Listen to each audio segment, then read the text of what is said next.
All right, everybody. Cat Sheet 13 Thiva Cat Sheet Gaming. I've been sitting on this one for way too long, but what's finished the last of Run Like Hell? Technically, there are 2 chapters left, but a lot of it's just a bunch of shooting. So, yeah, let's get to it. So, Nick is filling out a journal and he's talking about how the USS Hugin was destroyed, as well as Dag dying, and that a capital ship was more than likely behind the USS Hugin. And once they find out that it's been destroyed, they're going to respond in kind with their own massive bit of firepower. So, one way or another, more than likely, they're going to be absolutely screwed. He also makes a bit of commentary about the amalgamator and what he sees in its eyes or lack thereof. I will admit this camera angle is a little weird that it's focusing in on its torso and legs instead of its head and its eyes. Like I said, the people who animated this did the writers dirty, and it's not even going to be the last time I mention this. Nick goes to Dr. Mech, and I'm just going to let her do the talking. There isn't much more to be found. Remember when I told you that the biogrowth is a highly complex virus? Studying the amalgamator has led me to believe that it uses this virus to modify the creatures. I also think it can create them using the biogrowth, maybe from some sort of base form. Not that it helps us much. There's no way to neutralize the virus. Every time I try to make some sort of toxin, the virus adapts to it. You know what bothers me the most? These things can interface at lower levels. Arms, legs, things like that. What would happen if they could interface at a higher level? What do you mean? Imagine being able to interface with the brain of another creature, downloading the memories, skills, and even the personality of that creature. I have to tell you that as a scientist, this concept fascinates me. But as a sentient being, it's terrifying. They step out of earshot of Dr. Fred because he's being creepy and talking to it and communicating with it. Now, who would have thought the guy who plays a killer doll would be creepy? Kind of typecasting, just a little bit. Monroe. Oh, Captain Connor. Hello. You seem quite enamored with our guest. It is truly a fascinating creature. So you've said. Have you found anything new? This is a highly intelligent species. We already know that. Don't underestimate these beings, Captain. If we can find a way to communicate with these creatures, there is so much we could learn. Don't underestimate me. These things have killed everyone on this station. Maybe they had a reason. Don't mess with me, Doctor. Find out something useful, or you might be joining your friend inside that stasis field. Then you can learn how intelligent these creatures can be. Nelson pulls Nick off to the side and lets him know that someone has been messing with the security settings and has rerouted them to Dr. Mech's computer, and they want to check out Dr. Monroe's computer. I should say terminal, because that's what they use. Oh well. But he can't get into it because he changed the password, and he's going to use Jinx's skills to bypass his password so they can take a look. That's when the lights go out and Nick goes to investigate, and he finds Dr. Fred in place of the amalgamator. And I guess he found out how intelligent he can be because he tore off his arms. But all the security that was keeping all the aliens at bay has gone down, and now they're flooding into the lab, leaving their place of refuge completely exposed. So now they have to go to the security room, which we visited multiple times throughout the whole entire game, as their last place of refuge. Dr. Mech, before she leaves, gets into a suit of armor, which, if anyone remembers from the very beginning of the game, were the things that you shot in the tutorial. Kind of messed up that Sam's brother made aliens. I guess they're more or less on easy terms with the bad guys in a game, but okay.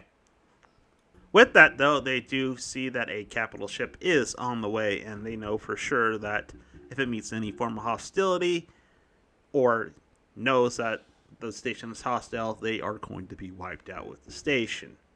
Or killed by the aliens. With that, they're also locked out of communications, so Nick decides to head to CC. And then, next bit, it's a lot of shooting. So it makes this chapter really, really short. With Jinx in tow to help him get into CC, Nick gets a transmission from Sam. Oh my god. Sam, Nick, I've been trying to get through to you for hours. you're alive. Where are you? Are you okay? What the hell happened? The commander released me yesterday, but we've been running ever since. There's monsters all over the place. Okay, alright, listen, calm down. Where are you? We're stuck on Deck 14 in the command center. Can you get down here? I'll shoot my way through this entire station if I have to. Damn, it's good to see you. Just wait till I get there. I will. And Nick, please hurry. You can count on it. I love you. Hurry. So let's not pretend that this transmission has fooled anybody, especially anybody with eyes that can see there's something clearly wrong with her neck and shoulders, as well as particularly the last part, but the whole entire thing they've been pretty heavy-handed on. But I'll hold the reveal, but I'm pretty sure everyone could figure out what's happened at this point in time. Now, Jinx got Nick so far, and then Niles decides to join him. Because reasons. The path to CC, or Command Center, which I finally confirmed, just is a bunch of light bridges and flesh stuff everywhere, along with some more shooting. Nothing really all that exciting. I mean, there's nothing even goofy with the shooting. It's just kind of monotonous and boring at this point. So we finally reached to CC proper. A very sterile and plain looking part of the station that looks like it's more in line with business than a military installation. But I actually think it's a mining installation, so that might make more sense. And this is where we come into contact with the last of the Bawls vending machines.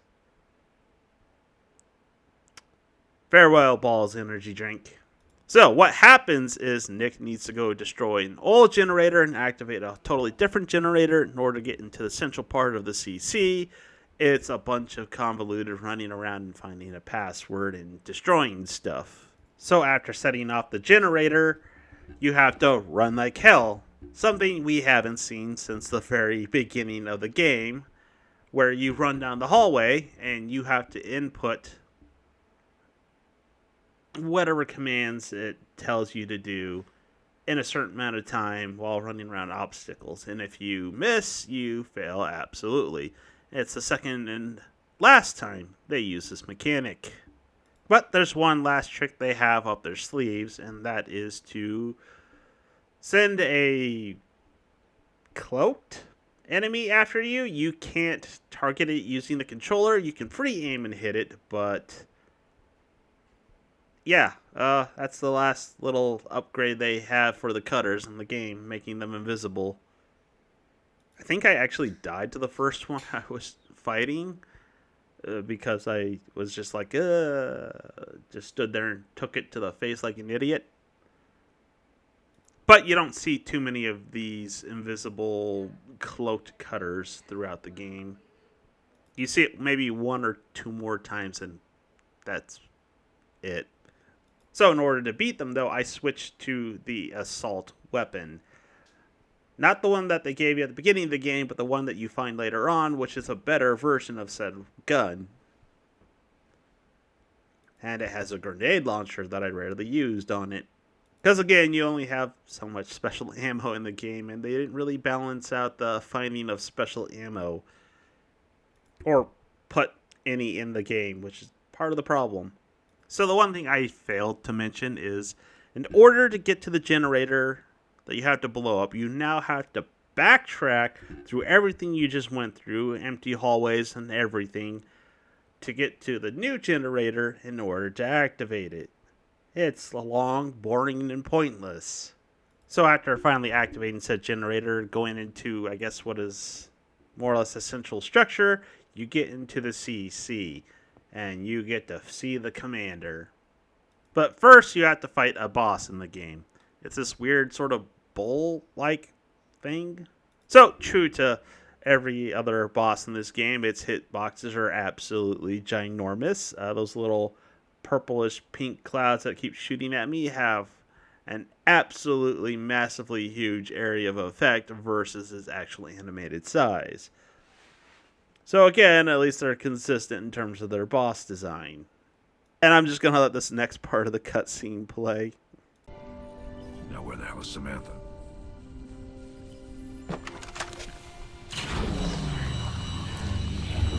Now that is the question, isn't it, my dear Captain? Commander Mason? The lone hero come to rescue his damsel fair. Such a romantic notion. These things you do are so foreign to us. It's quite amazing that you've lived so long. What's the matter, Captain? Does it surprise you to find me like this?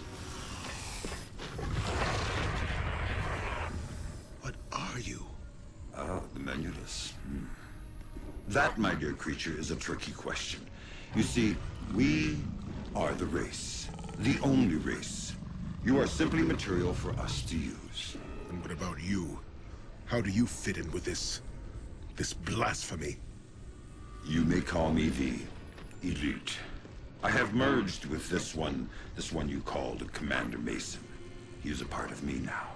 I know all that he knew, all that he felt. You are an interesting resource, but full of weaknesses. And while you've been lucky, you are no threat. Nothing but a bit of metal that has escaped the blacksmith. You live because there is a part of me that wishes it. Look, you arrogant fucker, I don't have time for this shit. You tell me where Sam is or I take you down right here. You still haven't figured it out yet. Come, Captain. Surely you've guessed it by now.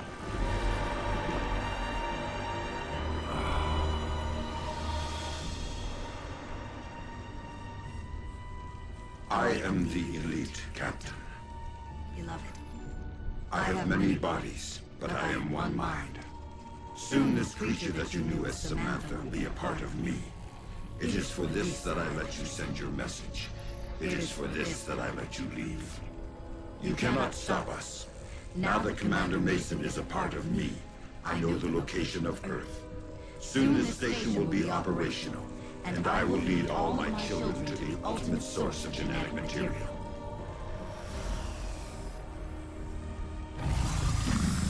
Okay, there's a bit to unpack here. So I'm not sure if it's due to technically being emulated, but they showed Samantha before they showed the commander. And I just couldn't help but laugh out loud when I saw this, because we all knew it would happen. Come on.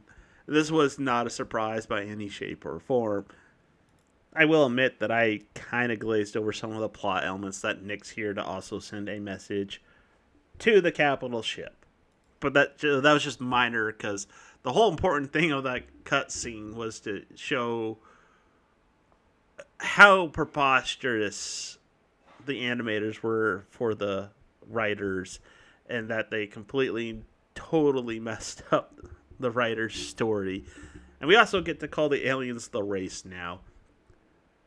But Sam lets him go, and he gets knocked out by a brute while Niles gets taken away. I think we all know what's going to happen to Niles. Nick is knocked out, and he finds himself back in the security room with Dr. Mech and the other survivors. He's holding on to Sam's engagement ring, and he's clearly thinking about Control-Alt-Deleting himself. Or at least he's contemplating it, with a pistol that's never used in the game, I might add. Dr. Mech convinces him not to, with a story about her religion. And Nick's sorrow turns into a righteous fury, and he decides to do what you do in every space game where you have a station powered by a nuclear reactor of some kind. You blow it up, killing all the aliens.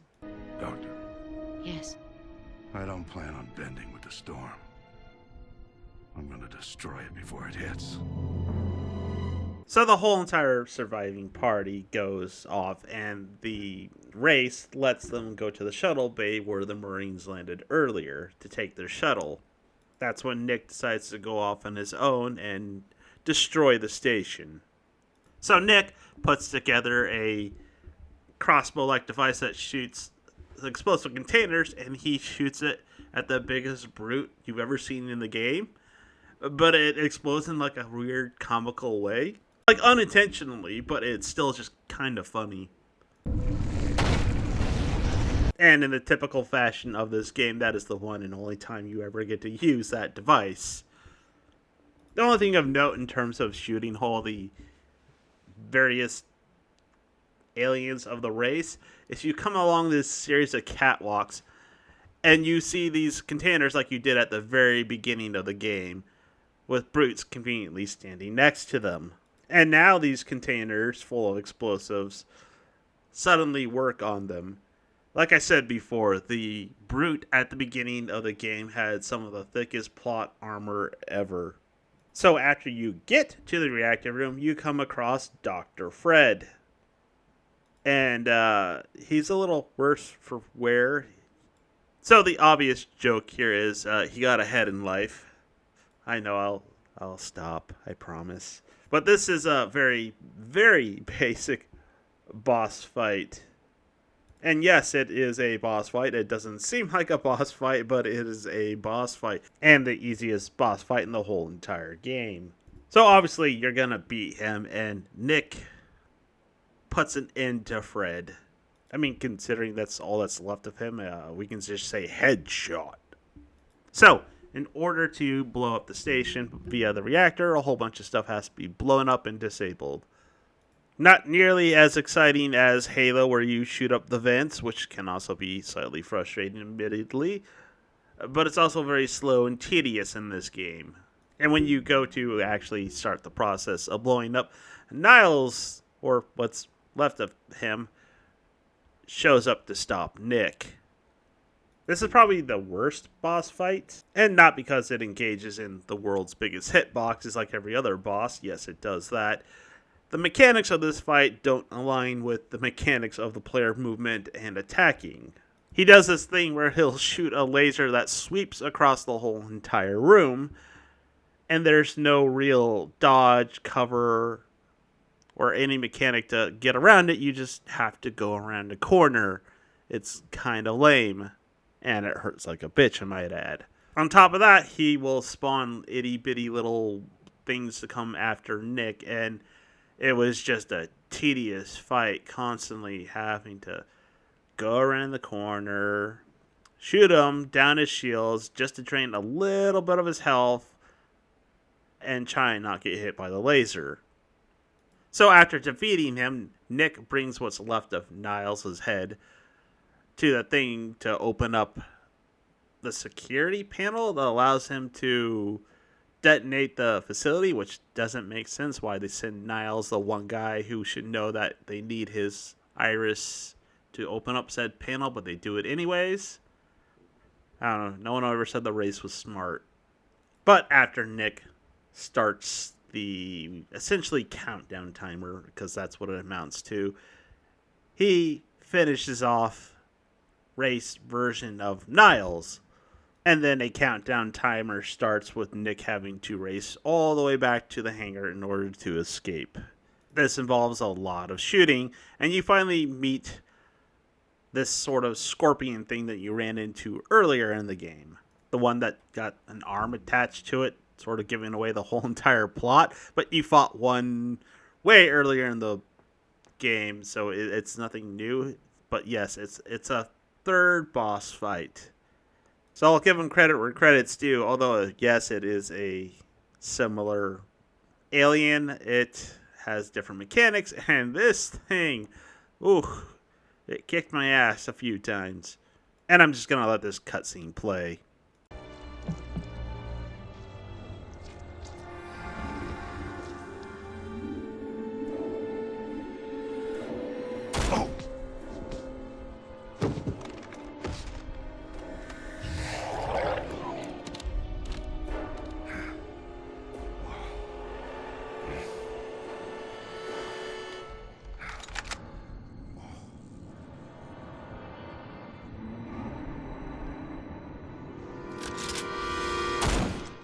That's for my father, you son of a bitch. You sure have good timing. Is it dead? And with that awkward transition, I'm pretty sure those are Sam's arms as well, based off of the nail polish. I could be wrong, but I am fairly confident those are Sam's arms attached to the amalgamator. After Jesse saves Nick, they head to the hangar bay. So, also in typical sci-fi escape scenes, they barely make it off before the shuttle explodes. Not before the station forms some kind of dish/portal and opens up what I'm guessing is a wormhole beaming something through. And then the station goes kaboom, killing all the race on the station, obviously. And the capital ship just so happens to catch the shuttle and brings it on board, with Nick waking up in his quarters, and Dr. Mech lets him know that he has a message. And it's from Sam, or what's left of Sam. Let's call her Race Sam. I don't know how they didn't look at this message before they gave it to him, but oh well. But it zooms on a planet that has nothing but brutes, apparently. And that's the end of Run Like Hell. It was planned to be a trilogy, but they kind of messed up just a little bit. I mean, there's potential here for a story/game, but everything just didn't go in their favor, with having to restart the gameplay at one point completely. And I'm guessing that's why it's very rough around the edges with the transitions, the rough cutscenes where it just gives away details of the whole entire plot, the lackluster shooting where all you really do is just pull the trigger and maybe occasionally hope that the dodge actually functions. And before I forget to mention, it does have cheats, but they are so awkward to input. I'm not even sure if I got it right. Let me rephrase that. I got one right because you needed to enter a cheat to unlock a music video that they included with the game of Breaking Benjamin. So you can get a free music video from Breaking Benjamin if you enter the code correctly. I don't know, this game was just... it was bad. And it's like kind of bad in a fun way. And it's like one of those things where if they would do a remake, maybe remake a game like this instead of choosing something that was good before and then trying to pretend you're doing something better with it. But that's it for this video. If you made it this far, thanks for watching. Have a good one.